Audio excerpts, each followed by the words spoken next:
Going to work with a bag full of lunch and a heart full of dreams is the best start to any morning. What is truly heartbreaking, though, is some incredible lunches that have been lost to time. Let's look into them once again. To start it off, we're going to keep it very healthy with egg salad stuffed tomatoes.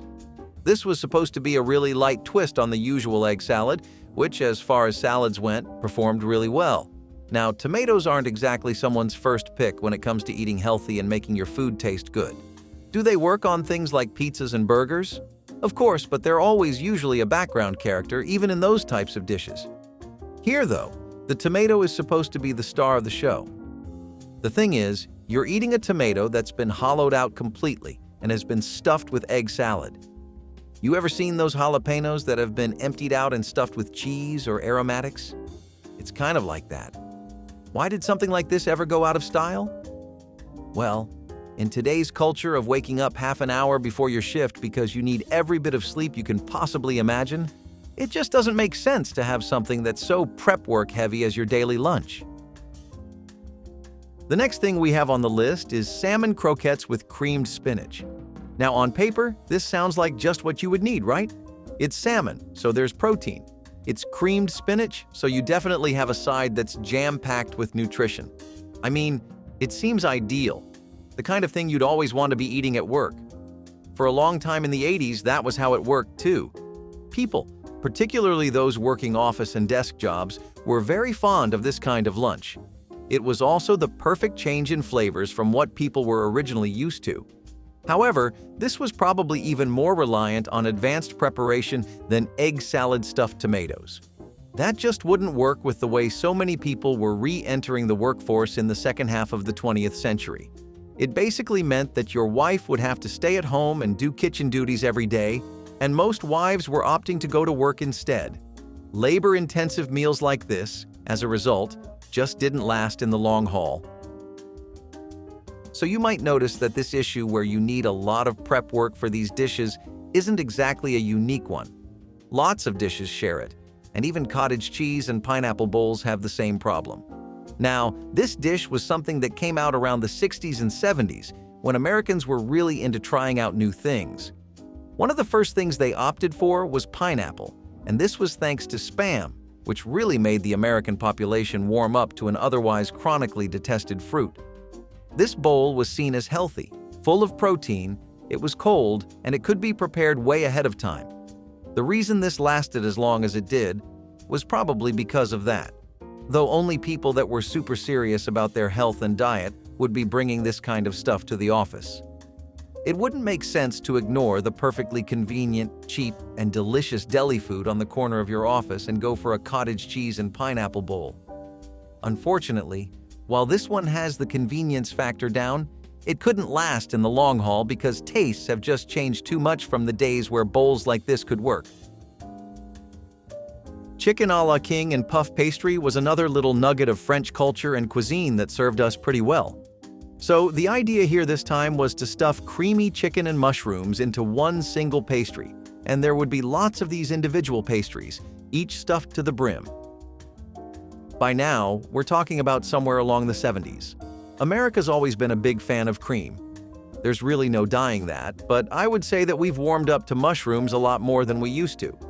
I don't think they were not popular, but they weren't exactly a standout ingredient that would be making anyone's top 10 or top 5 either.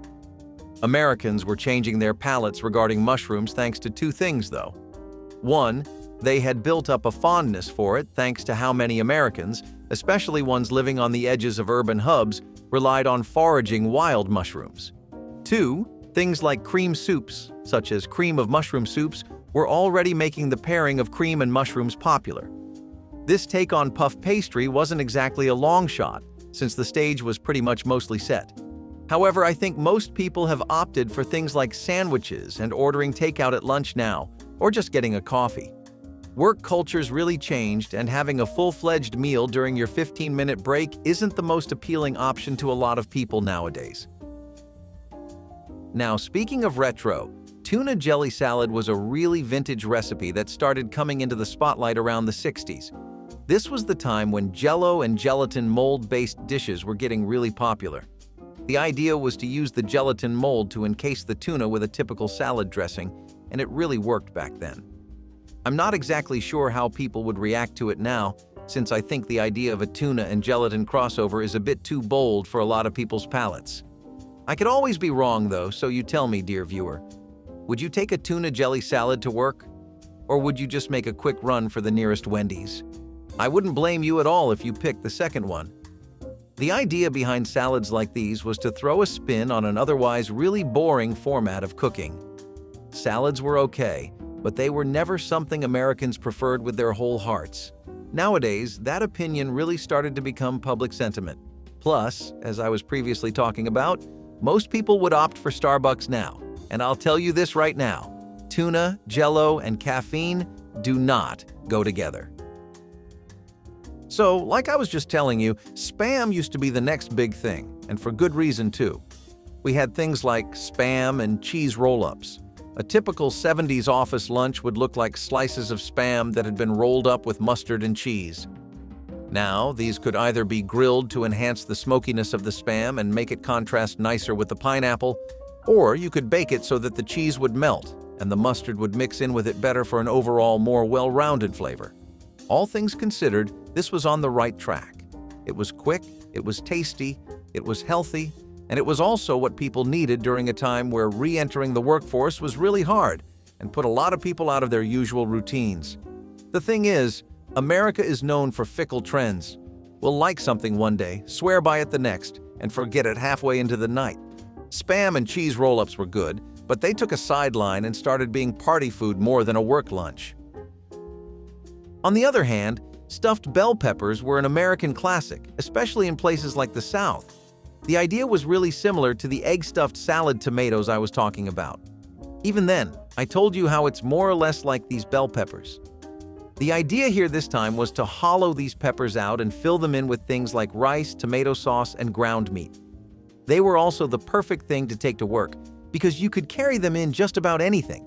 The more transportable something was, the better it would function as a work lunch. Stuffed bell peppers also had the extra effect of giving you a boost of energy, which was always really nice because desk jobs, as I'm sure all of you might be familiar with, can suck the soul out of you. The reason these were popular in the South is because it's arguably the home of stuffed peppers and all variants of them. Those people love their spice, man.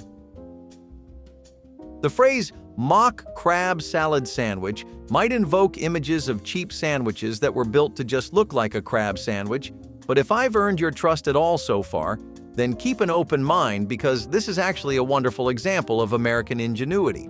So, mock food came out as a result of the Depression. Most people just couldn't really afford things like crab or red meat or any kind of meat, really. I mean, with the war rationing and everything, you pretty much had what you could hunt in the wild and the cheap cuts of meat that no one would really buy. Mock food was a way for people to get some flavors they were sorely missing. It stayed a long while even after the Depression, since thanks to urbanization, there were less and less coastal cities, bodies of water, and more. Otherwise, there used to be a time where crab was so abundant that it was cheap. Anyway, for this mock food imitation, what people would do is use cod or haddock instead, and the salad was just a basic mayo-celery mix with French or vinegar dressing. You'd lay that on some soft rolls, and you'd actually have a pretty good dish. The thing is, mock food culture is entirely a thing of the past now, and most of these recipes have been lost. Around the later half of the 20th century, there was this big public paranoia that had spread concerning health and the after effects of the way Americans had been eating. Thanks to all that rage, we got dishes like vegetable aspic cups. See, lots of Americans were coming home to an angry mom, a worried wife, or a dad who just kept saying he wouldn't pay for the doctor's fees when your eating habits would eventually circle back around to bite you. It kind of did set fear into people's hearts, especially since the arguments were so convincing. Who could deny that they were eating Kentucky Fried Chicken and McDonald's like addicts back then, or even now?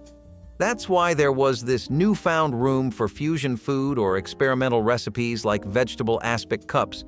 Before, you could tell somebody about vegetables that were set in these tomato-flavored gelatins, and they'd just laugh at you. A chilled salad on top of that? but thanks to how easy convenience food culture had made things, with how you could just buy gelatin and frozen veggies whenever you needed, this was actually a really solid and healthy work lunch option. Now, as far as cold and chilled dishes go, a salad is something people can cope with, but cold roasted beef with horseradish sauce? By God, it's almost blasphemy. Really? Cold beef? You ever heard of that? It was a shock to me too. I think most of us have just grown up assuming all meat-related dishes are supposed to be served hot by default, you know? It was these thin slices of roast beef that were packed in a dipping sauce, but it was still something to get used to. Now, I'm not really sure what the idea was behind this. I guess it is true that microwaves weren't exactly a function of everyone's homes, and lots of sandwiches would just go cold. If you eat enough of those, it can definitely develop into like a habit, but to have this as a preference? Chat, I'm just not sure how I feel about this one. What would you guys think? If you give it a yes, I'm taking this to work tomorrow, so just think with caution, okay? That lunch break is really important. Ploughman's lunch was this really traditional British cold meal, and I guess you'll find a lot of these on the list. The basic combo here was basically just bread, some pickles, chutneys, apples, and cheese. You'd also get chutneys, which I'm not sure what that's worth. The British never really made good ones anyway. Hey, I'm only kidding. It's quintessentially a European breakfast though, and over there it's even considered rustic, but over here, just like the previous item, this was considered pretty controversial. Now, most of the setup here was something any pure-blooded American could work with. You have your farmhouse loaves, some sourdough if that's not your type, or even multi-grain bread. We've eaten Subway on hungrier days with those same options, right? It was just the cold meat part that wouldn't vibe well with a lot of people. I mean, really though, what do you expect? This is the land of cookouts with grills, deep-fried chicken fillets, and melted gooey cheese on just about everything. Cold just doesn't fit anywhere in that picture. Now, this might be an odd pairing to a lot of you, but peanut butter and bacon sandwiches really did hit. Hey, some of you who are 90s kids might even remember. This was basically one of the best lunches you could get, and to be honest, I still think a lot of people do make this even if it's not as popular as it used to be. It was just a flawless idea in concept and execution. Take 2 slices of bread, a dash of peanut butter, and some perfectly well-fried strips of bacon. It's genius. Throw in some iceberg mayo and whatever else it is you like and whatever keeps you going throughout that miserable shift, and you have yourself a full-sized snack and meal. This was basically the reason why this dish got so popular. You could even make 2 of these and still make your daily subway or bus ride if you were living in crowded urban centers. Plus, there was just so much room for variety with a dish like this that a lot of people didn't see the point in changing it up. However, that coffee work culture thing I was talking about is unfortunately a real phenomenon.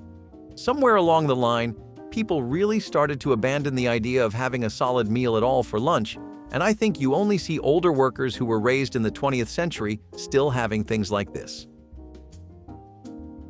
Liverwurst and onion sandwiches were a really straightforward dish. There wasn't a lot going on here, and it was really just a 3-ingredient dish. Finally, we're going to back sandwiches we can actually recognize and digest. Who has their stuff cold? Not me. Liverwurst and onion sandwiches luckily aren't exactly things you serve cold either. This is a dish best served piping hot. See, liverwurst in itself is just a sausage that's been made with liver and some other parts of meat. Then you take in some raw onions and sauté them, serve them between slices of toasted bread with cheese, and there you go. Liverwurst is something we got from European and German communities, and it was really popular in areas like Detroit and Pennsylvania, where there were strong populations of European communities. Liverwurst was typically always blended with warm spices like allspice and nutmeg too, so you could either make it into this flavorful pâté or slice it and layer it with other kinds of things as well as cheese, of course. It's something that just faded out of relevance, though. It wasn't bad or impractical, but I guess it was a little too simple. To be honest, same deal with corned beef and cabbage wraps. The thing with sandwiches is that, as good as they were, most people really were trying to get onto that health parade that was taking over. It wasn't just a trend or a niche movement you'd only find in states that voted blue. It was something even the anti-vaxxers were getting behind, And if you can get those people to think about their health, you know we're either at rock bottom or approaching it.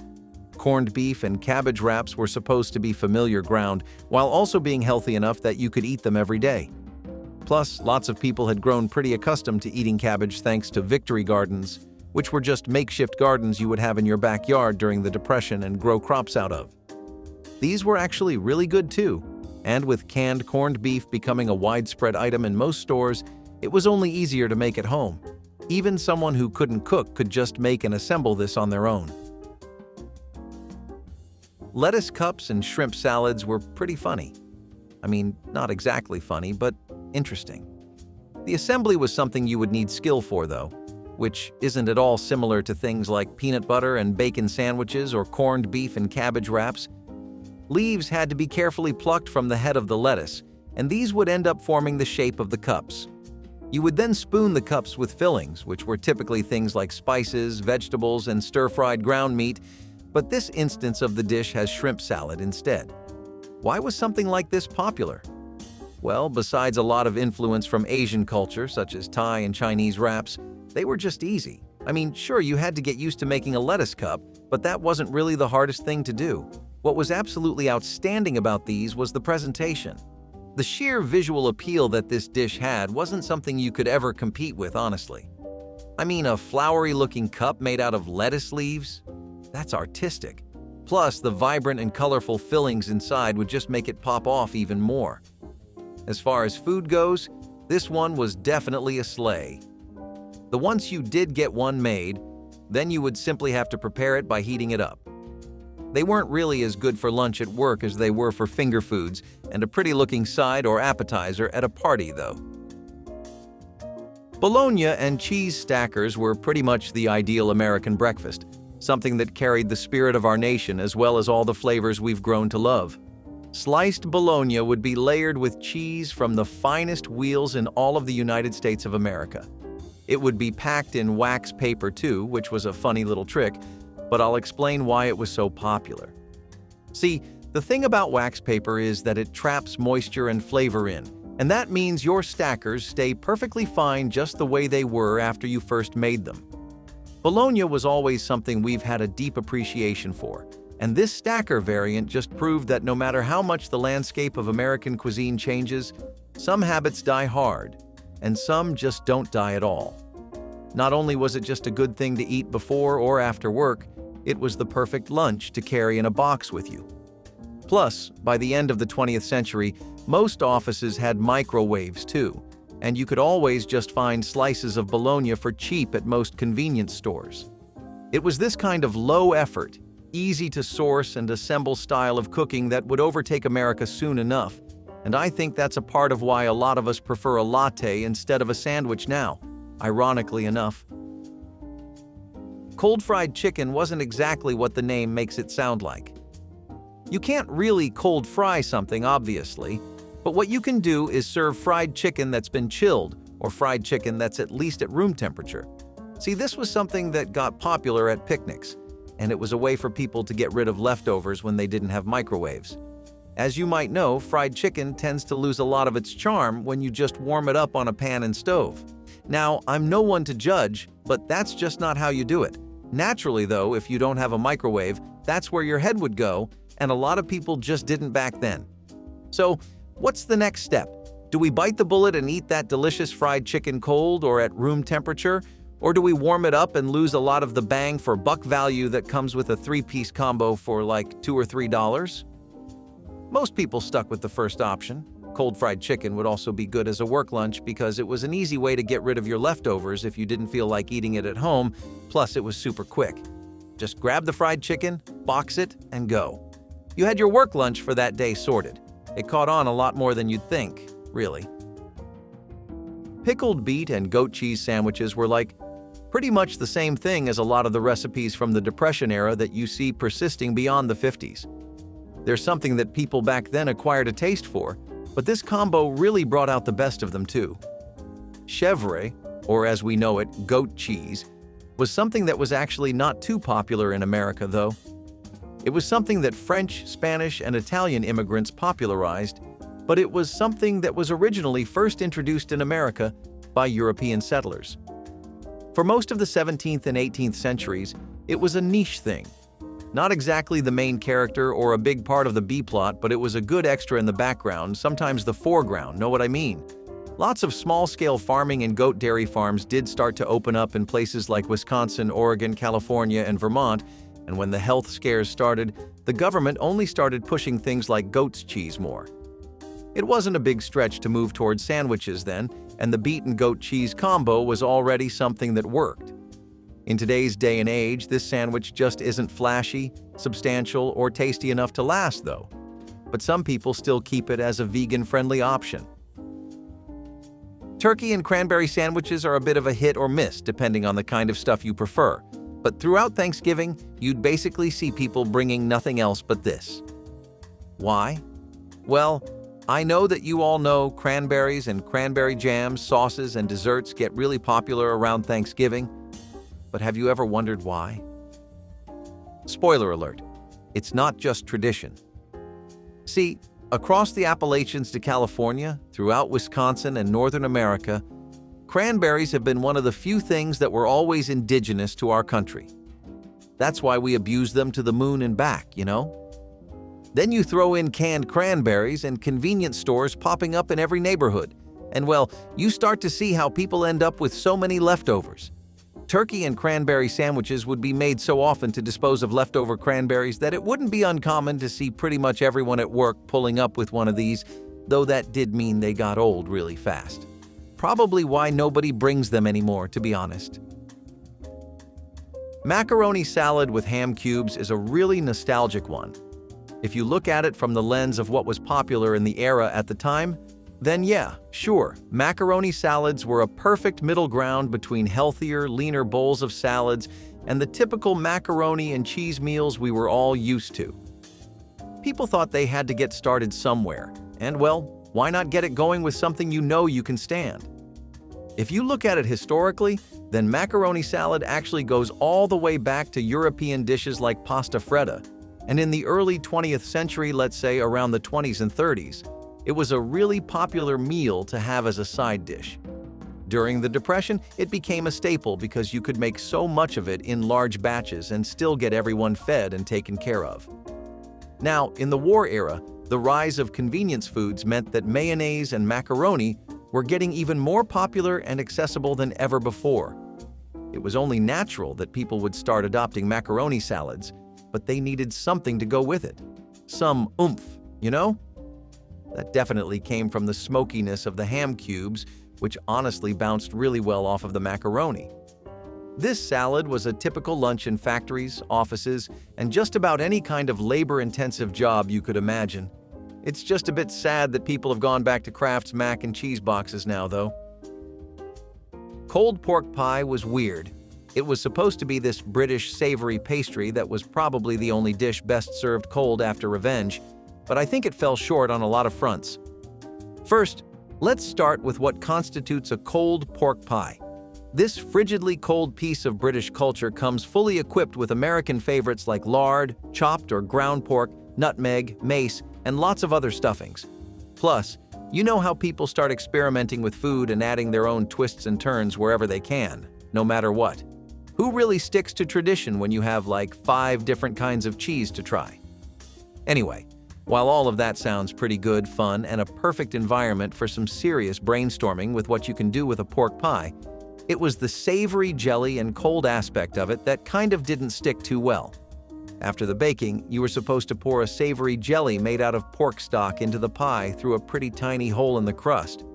Once the jelly would set and cool, it would enrich the flavor of the pie even more and help to preserve the meat as well. Pork pies were, for this reason, always served cold. However, America is a place that's really used to having their pork pies hot. And as you can probably tell, that's why you don't see bakeries, homes, or offices having cold pork pie days anymore. Now, I'm not gonna lie, egg and olive sandwiches aren't making anyone's top 3 anytime soon, but they were pretty damn good for the value.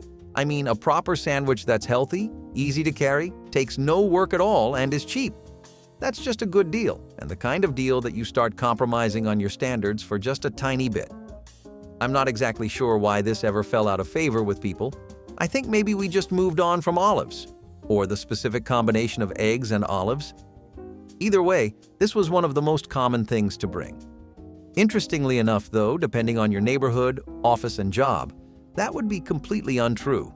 Egg and olive sandwiches were more so something you would see in working to middle-class offices and neighborhoods exactly because they were so practical and affordable.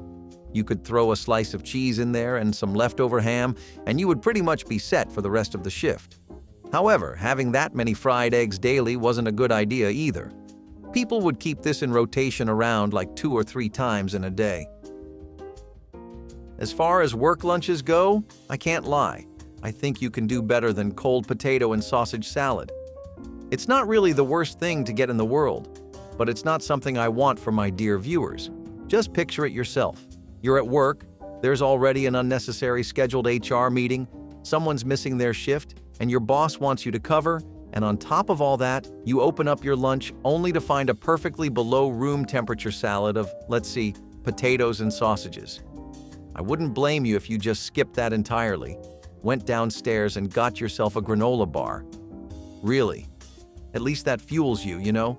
Seriously though, this dish was trying to be really healthy, but one of the biggest things about following a healthy diet is how sustainable it is.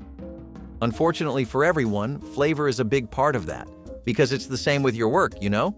You like what you do. You feel like you don't work a day in your life. You eat what you like. You don't feel like you're dieting either.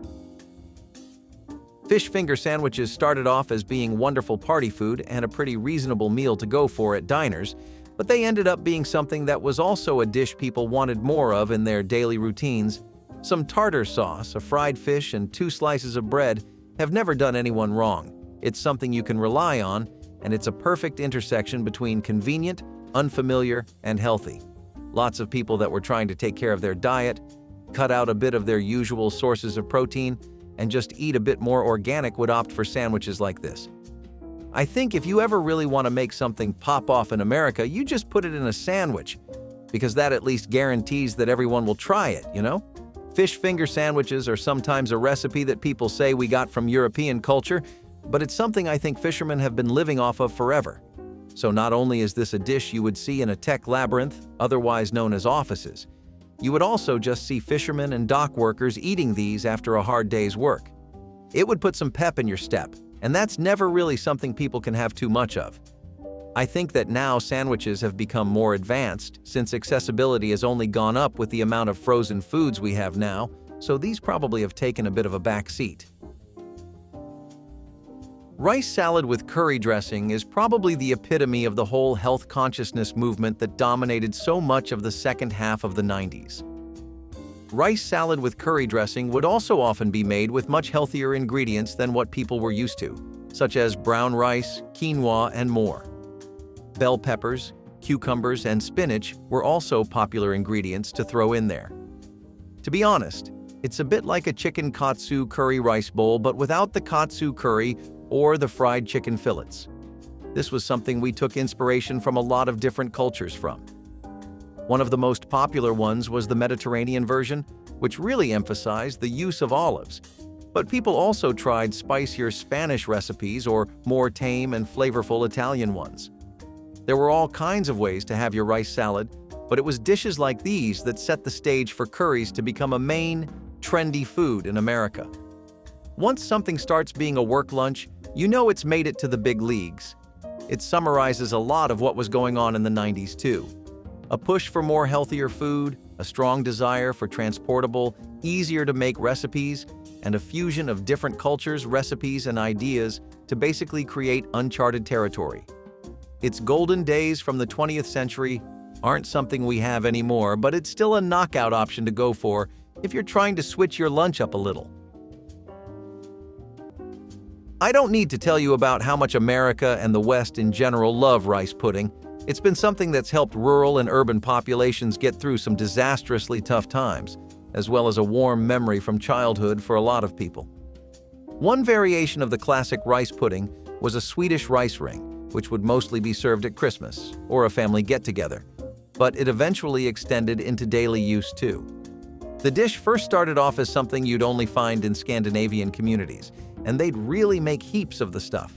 Enough to go around a big family of 6 or 8 with a bowl for each, and it makes sense too since it was made using some pretty average ingredients. Stuff like rice, milk, and cream were all you needed to get a Swedish rice ring going. The way it differed from normal rice pudding is in how the dish was originally always made with some kind of spice and topped with fruit or served alongside jam. Later on, when it expanded past the Scandinavian locale and got adopted into widespread use, people started using nutmeg and cinnamon as well. Some scant cookbooks might still recall the dish and the times where it was a great comfort meal, but a lot of the new ones don't really remember it anymore.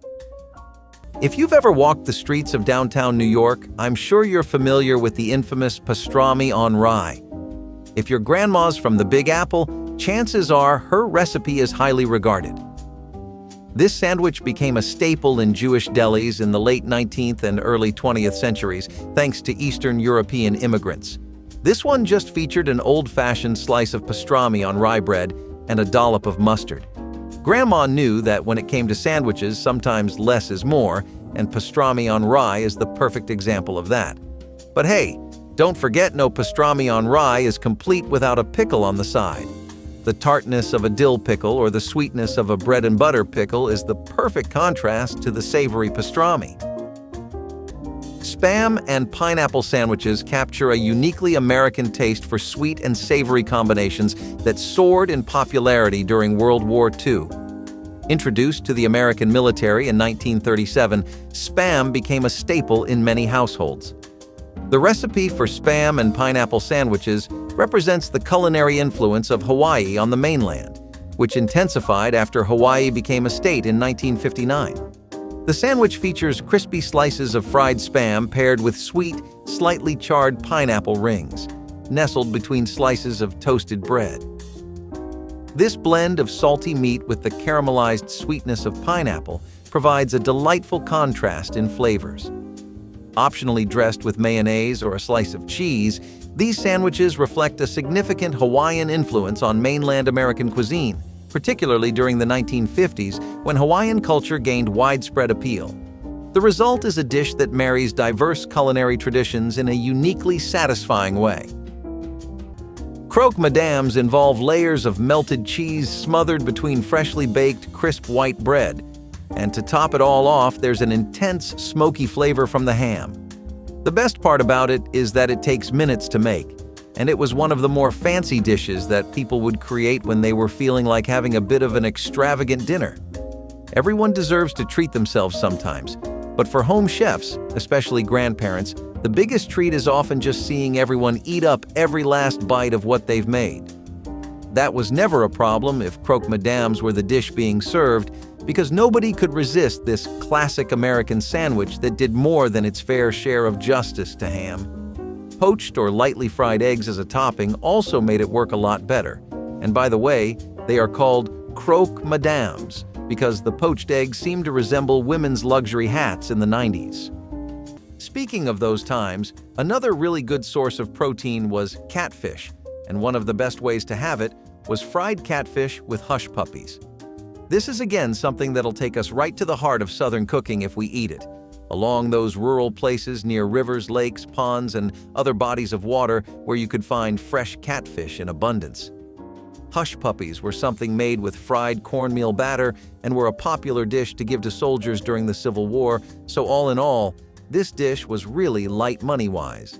Some basic Cajun spices or a Southern spice blend would make it even better into a real full-fledged meal that you could eat in comfort with the family. While it's been a big part of Southern cooking ever since the 19th century, it arguably had its biggest glory days in the 20th one as part of Southern soul food. There was a time in the 30s to 40s where soul food started to get into more and more menus across several places in the South, which wasn't always the case. Thank God it did, though, because steamed catfish definitely doesn't hit the spot quite like fried ones do with some golden brown hush puppies. So, this next sandwich is also typically made from only 3 ingredients, but it's still one of Grandma's most iconic creations. I'm talking about the infamous BLT sandwich. The name is an abbreviation for the ingredients: bacon, lettuce, and tomato. This sandwich was a summertime favorite, especially when tomatoes were at their ripest in Graham's garden. The BLT's roots can be traced back to tea sandwiches served in the late 19th century. But it wasn't until World War II when it gained popularity. During this time, supermarkets made bacon, lettuce, and tomatoes more widely available all year round, and Grandma made sure to use them up in the kitchen. A classic BLT is often made with mayonnaise, but some purists argue that the sandwich should be spread with butter instead. Well, it's still up for debate, so make sure to let us know your take on it in the comments. Ravioli sandwiches are an unconventional, playful lunch option that taps into the beloved flavors of Italian cuisine while embracing the convenience of a sandwich. These emerged likely in response to the popularity of canned ravioli introduced by Chef Boyardee in the 1930s. The sandwich involves placing canned ravioli, filled with meat or cheese, between slices of bread, which can be toasted or grilled to meld the flavors and add a textural contrast to the soft ravioli filling.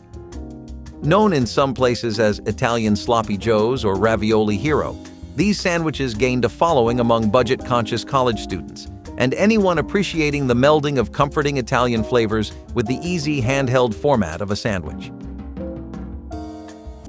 Stuffed potato pancakes are a delight to have on their own, but they go great with any kind of syrup or dip too.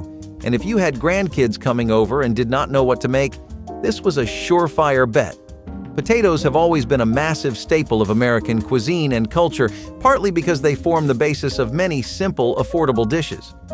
An example of this is how in the Depression there were several potato-based dishes that people regularly adopted, and they stuck in the cultural landscape of American cooking much longer after the dust from the recession had settled.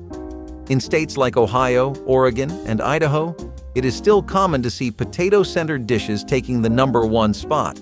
So imagine the rounds they made back when they were truly in style. Taking a break away from the McDonald's and the Wendy's, stuffed potato pancakes usually have bits of meat stuffed in them like sausages, pork, or ground beef. And it is not only packed with flavor but a great dish to eat if you are looking to bulk up too. Grandma does know best, after all. Hoppin John is a dish that has some pretty rich heritage. I'm talking about African, Caribbean, and Native American roots that all boil together in the melting pot known as the South, where it first started becoming really trendy. However, the origins of the dish are actually a bit darker than just a happy coincidence that somehow got into everyone's table. Though the people who were eating it happily wouldn't know, it was first created and brought over by enslaved Africans in the American South. It made use of African rice and pork, and yes, the best part of the dish were the black-eyed peas even in those times. Now, as far as the name Hoppin John is considered, nobody really ever knew where it first came from, or if there was a John who made this dish and brought it into everyone's lives. But the first time this name was mentioned was in the 1840s in a print. If you were down in the South in African American communities during New Year, then you would especially see a lot of Hoppin Johns everywhere. The aroma of those peas and the smoked pork wouldn't miss anyone's nose, as the scent carried for miles and miles away. It was eaten specifically on New Year's because it was a common belief that eating Hoppin Johns would bring good luck to people if they ate it to start the year. If you went into any new year with such a good plate of food, I'd say your luck was already pretty good. So maybe it does work? Speaking of meaty sandwiches, the Turkey Club sandwich was another fan favorite. Now, this one was known for its 3 layers of bread, which made it stand out from the rest of the sandwiches on the table. The club sandwich has its roots in American culinary history, with some sources suggesting it was first served in private social clubs in the late 19th century. By the time Grandma was making them, it had already become the talk of the town. Graham often made this one the day after Thanksgiving when there was no shortage of leftover roast turkey in the refrigerator. The key ingredient in this sandwich was crispy bacon, which Graham added to make it kid-friendly and 10 times more delicious. Grandma's Turkey Club sandwich was often cut in quarters or halves, which made it easier to eat, and this was the first time sandwiches were cut diagonally. And remember the toothpicks Graham used to hold it together with colorful cellophane frills? Brings back memories, doesn't it? Peanut butter and pickle sandwiches present a surprising mix of flavors that demonstrates the adventurous side of American sandwich making. Originating in the mid-20th century, This combination pairs the creamy, slightly sweet taste of peanut butter with the sharp, crunchy tang of pickles. Often referred to as the Southern Comfort Sandwich in the southern United States, it features a liberal spread of peanut butter on bread with layers of thinly sliced pickles. This sandwich can be enjoyed open-faced or as a standard sandwich, and it pairs wonderfully with a cold glass of milk. The resulting meal is a bold blend of sweet, salty, and tangy flavors, offering a taste experience that's both unexpected and satisfying. So far, we have two solid options for salads with a sandwich variation for one of them, but what if you do not like protein in your salads? Want them on the sweeter, more dessert-y side? Then molded cranberry orange salads have your name written on them wrapped up in a bow. Some normal or raspberry gelatin and frozen cranberries, plus apples and oranges cut into wedges, would make for an incredibly sweet and delightful salad that had everything you wanted in it taste-wise. It also did wonders for your skin with a steady supply of vitamins and the benefits of cranberries. So not only would grandmothers make this for their beloved families, but they would sneak a bowl on the side for themselves too. Despite the ingredients being relatively easy to get, this was more of an upper-class dish popular in affluent areas. Green tomato pie is something that'll have you running back for seconds. First off, you gotta hand it to whoever made this dish for their ingenuity. It's not every day you get a banger of a dish that actually is centered around making the green tomato shine out of everything else. But Southern home cooking will do that for you. Charlotte's green tomato pie in particular makes use of some typical Southern spices like cinnamon and nutmeg and unripened green tomatoes, and has you making a pie that'll rival even the best apple ones you could find at bakeries. Green tomatoes have an especially great harvest during the fall, so that's when this dish would see the most mileage. You would find houses all over the South constantly making green tomato pies, and this specific pie is an example of how you don't need anything fancy to create something that can get everyone at the table. You know what's even funnier? This dish is one of the best things to come out of mock cooking because it was made to imitate mock apple pie and mincemeat pies. An imitation of an imitation ends up giving us something that was a big part of Southern culture. Who would have thought? Remember what chilly days at Graham's called for back in the day? If you guessed hot turkey sandwich, you're absolutely right. This sandwich was another one of Grandma's delicious ways of using up leftover turkey from Thanksgiving. This sandwich featured slices of tender turkey served hot, often open-faced, with a generous ladle of rich, savory gravy poured over the top. Sounds delicious, right? Grandma made her hot turkey sandwich special with the gravy. Whether she made it from scratch with turkey drippings or used a trusted recipe, the rich gravy soaked into the bread, making each bite juicy and flavorful. She knew that nothing went to waste, and the hot turkey sandwich was a delicious way to make the most of those leftovers. Taste the innovation in every hearty bite of Jiffy ground beef cornbread casserole, a triumph of American home cooking.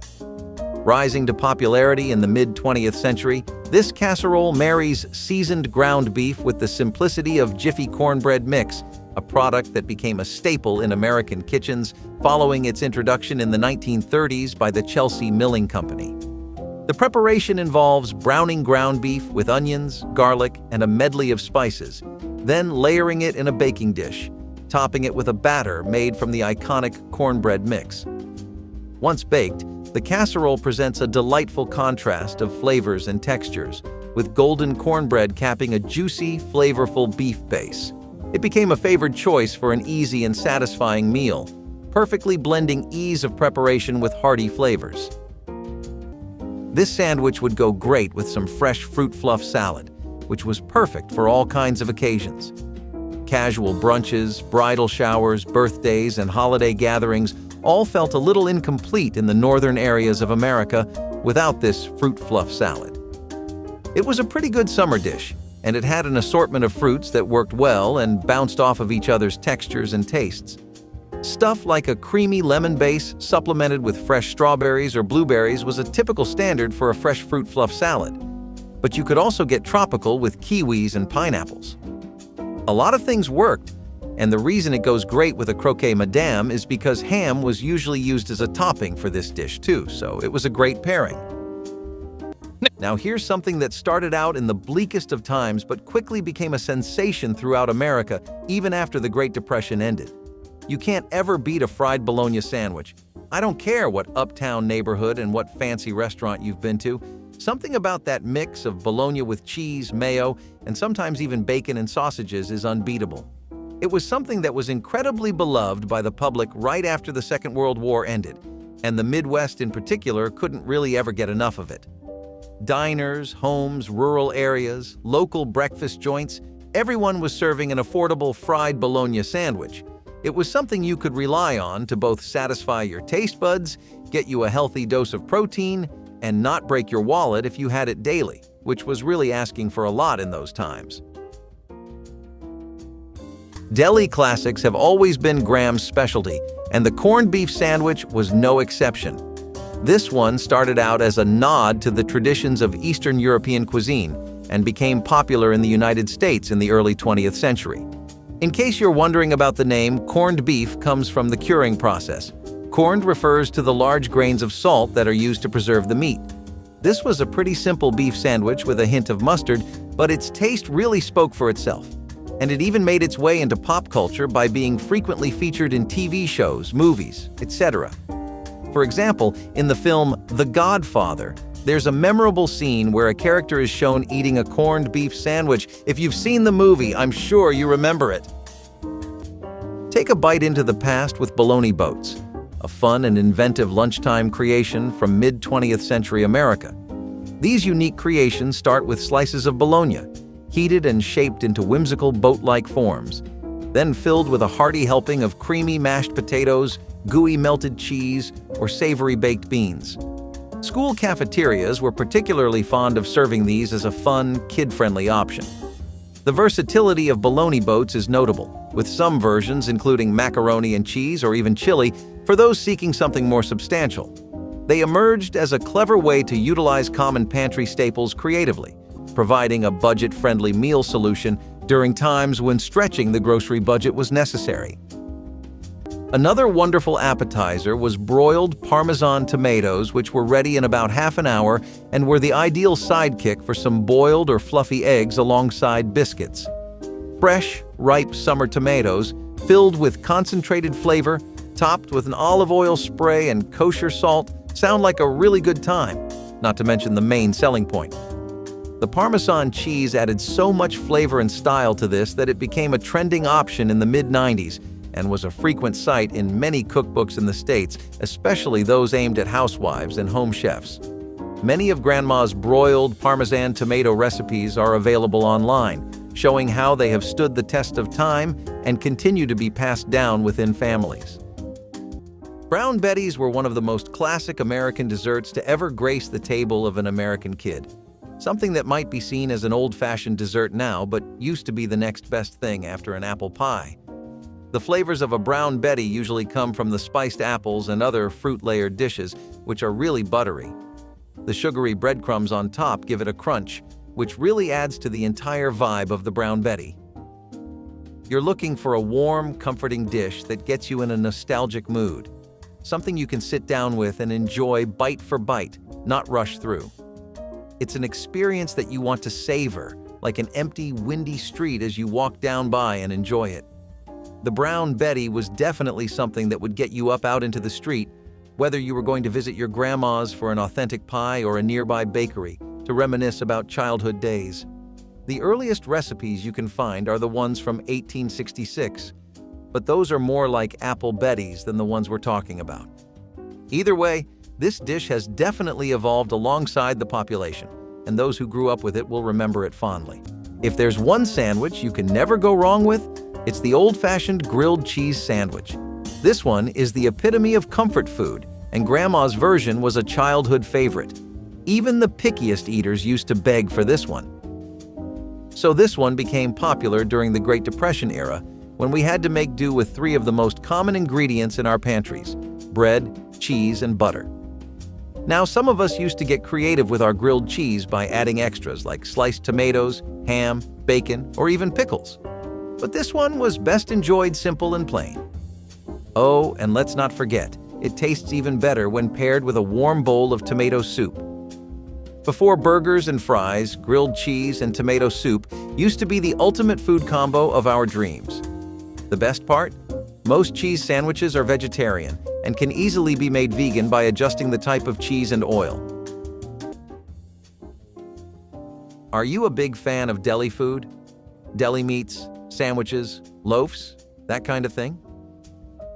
Then one of the best parts of that kind of eating was the olive loaf. It was usually made with pork and beef plus chopped green olives, which is what it became known for. There was a small, brief period before convenience foods started taking over America, where processed meats were really becoming a thing, and this dish was a big part of that time, which arguably spanned all over the 1940s to the 1970s. It had an extremely loyal fan base too, as this was responsible for many deli counters still staying in business. These days, you could find retro stalls that still do a mean olive load, but the days where this was a commonplace item on the street and something you'd see your Tuna salad made a fresh comeback, which helped extend its shelf life in the American homemade breakfast or lunch scene. The tuna salad everyone was already pretty accustomed to was reconstructed, this time with seasonal and tropical fruits like apples or cranberries and served in fresh pita sliced in half. Not only was this really healthy, but it was also intensely high in protein and carbs, so it helped you build that all-important muscle while keeping you full until a suitable time in the evening. Cannot give in to those post-meal munchie cravings, right? Tuna salad was great served as is, but some people would go a step further by baking it for a while too. We're going to go forward in time a bit, all the way to the beginning of what most people consider the late 20th century, where stuffed zucchini boats first started becoming something you would hear about regularly. You know, at bars, from your friends and colleagues, or your partners. They became really hot in the 60s and 70s when it felt like everyday people were trying another dish from a new country that hadn't really touched base in America yet. It was the first time people expanded their taste buds beyond the bacon, pancake, and hash brown breakfasts they were mostly used to. Plus, stuffed zucchini boats were really healthy. They were a lot better to eat than those aforementioned breakfasts. The best part was that you could really change up the fillings, so depending on what you wanted, you could have fully vegetarian zucchini boats or ones with ground beef stuffings. People say this is a part of Italian-American cooking, but a lot of Mediterranean cooking makes use of dishes similar to zucchini boats, like using stuffed peppers and vegetables like eggplants. When it comes to sandwiches, only a few were as satisfying as the roast beef sandwich. So, many sandwiches were originally created as a clever way to repurpose leftovers, and this one was no exception. Roast beef sandwiches often started with leftovers from Sunday dinner. The Sunday roast was a time-honored tradition, and any extra beef was used to make delicious sandwiches for lunch the next day. In 1900, the dish was described by the Washington Post as unattractive and as a tired ark in a gravy flood. However, it gained popularity in the coming years when Grandma decided to take matters into her own hands, and by 1931, some critics even went as far as to describe it as a true taste of South Dakota. The bread for Grandma's roast beef sandwich was often homemade, and boy did she know how to dress it up. Whether it was a dollop of horseradish sauce, a spread of mustard, or a smear of mayonnaise, Gram knew exactly what it needed, and if we got lucky, she even snuck in a slice of cheese. Tuna jello. Salad is a striking example of mid-20th century American culinary creativity, combining seemingly incongruous ingredients like canned tuna and lime-flavored gelatin. This dish first emerged in the 1950s, a time when gelatin salads were all the rage. The process involves dissolving lime jello in hot water and mixing it with canned tuna, finely chopped celery, pimento, and hard-boiled eggs, then letting it set until firm. Served on a bed of lettuce and often garnished with dollops of mayonnaise or whipped cream, this salad blends savory and sweet in a mold that is as eye-catching as it is unique. Often featured as the centerpiece at luncheons or as a dinner entree, its unique combination of ingredients and textures made it a memorable, if somewhat unusual, dish. Remember when we said that there are salads that use spinaches and kale? Welcome to the Wedge salad, which uses spinach, lettuce, and kale with a blue cheese dressing to make one of the most impeccable salads you have ever had. If a home cook ever wanted to stun the crowd at a summer party or a Thanksgiving lunch, this wedge salad was the go-to option for stealing the show. Plus, the best part was that it was ready in just about 15 minutes. For the finish, you would sprinkle tomatoes, onion, and bacon on each part of the salad to add a delightful and much-needed crunch to go along with the greens. Would you try this? It certainly meets a lot of health needs that people have. You hear the name Rumaki and you might start thinking about some pretty exotic dishes, but it's actually more of a humble appetizer that picks a few flavors and does them really, really well. It was also made at Trader Vic's, a Polynesian-style restaurant right here in Uncle Sam's USA, which I'm sure you didn't see coming either. I wouldn't blame you for thinking it's exotic, since at tiki parties it was definitely considered that, and when tiki culture as a whole started erupting into the mainstream of American eating, it was still sought after, with just as much interest. The dish itself also makes use of some things that aren't familiar, and some that are, like chicken livers, water chestnuts, and bacon. It was a really good hors d'oeuvre that boomed in popularity after the World War II era, though you'd be pretty stumped if you tried to go out and look for it today. Still, it's kind of sad we can't go out to parties and experience chestnuts and crispy bacon anymore, wouldn't you agree? Or is tiki cooking not really up your alley? The key to a good sandwich was in its simple ingredients, and Graham knew it better than anyone. That's why she whipped up the classic chicken salad sandwich anytime we craved some comfort food. Chicken salad has been a beloved dish in American homes since the mid-1800s. Grandma decided to make it into a hearty sandwich to make snack time better. Grandma's version of the chicken salad sandwich often included unique ingredients passed down through generations. Depending on where your grandma hails from, her chicken salad sandwich recipe might have a regional flair. In the South, you might find it spiced with a bit of mustard or pickle juice, while in New England, cranberries might be tossed in for a touch of tartness. I know for a fact you've all grown up on some of your grandparents' baked ziti, especially if you have some Italian roots, and if you do, then you share that in common with this dish. Right from the streets of Italy, immigrants first brought this dish over in the middle of the 19th century throughout the early start of the 20th one, so it had a lot of time to become something that people could love and associate with the finer things in life.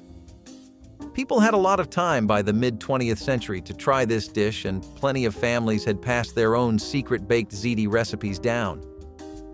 The baked ziti really hit its highest highs during that time period in the 1950s to the 1970s, and it was something you could enjoy at both a potluck and a fancy-at-home date. It was a staple of Italian-American cooking, and you could even find it at weddings. I, for one, think that really speaks to how popular the dish was, but what's your experience with this dish? And if you don't have any yet, is it something you'd ever try out? The meatball sub is the kind of sandwich that's meant to be messy. The meatball sub has its origins in Italian-American cuisine. While meatballs are a traditional Italian dish, the meatball sub became popular in the U.S. as Italian immigrants put an American twist to it. We're talking juicy meatballs, marinara sauce topped with melted cheese on a long, crusty roll. Yeah, it doesn't really get more American than this. What makes or breaks this sandwich is the sauce, and Grandma knew it all too well. The sauce had to be the right balance of sweetness and acidity, and of course, the bread had to be sturdy enough to hold everything together. It's the kind of sandwich that you need two hands to eat, and maybe a napkin or two, but it's worth every bite. It's a classic comfort food that never goes out of style. Speedies are also something you would find at gatherings for family or just friends, mostly because no party is complete without a good platter of meat skewers going around a few drinks. So, mostly people would enjoy these most when the meat was lamb, but some areas like California would use chicken or beef too. It was really the grilling where the magic happened. These plates of Speedies set the mood in a party alight. It was a taste that, when they experienced it, people at a party knew that they were in for a really good time. The kind of dish that gets a crowd excited and hungry. There were even Speedafests in Binghamton and all around New York in general. It was a part of the local culture that no big celebration was really complete without. The reason it got popular wasn't just because of a regional preference in New York, though. The dish was bold, tangy, and citrusy, and it could double as an amazing sandwich too. You would find these in street stalls throughout New York, as well as at homes, but nowadays the dish has faded away into irrelevance. Liverwurst might not be everyone's cup of tea, but for those who loved it, there was nothing quite like a liverwurst sandwich. So, liverwurst, or liver sausage, has German roots and is a staple in many European countries. The name Liverwurst comes from the German words Leber, which means liver, and Wurst, which means sausage. This one was also made with rye bread and was a common street food in the streets of New York. Grandma gave it a home-like feel by using homemade bread and using fresh veggies and toppings like mustard, pickles, or onions. Grandma knew that liverwurst sandwiches were a bit of a specialty, something that not everyone would appreciate. But for those who did, it was a real treat. This wraps up our list of forgotten work lunches no one takes to work anymore. Comment down below which lunch was your favorite, and don't forget to like and subscribe.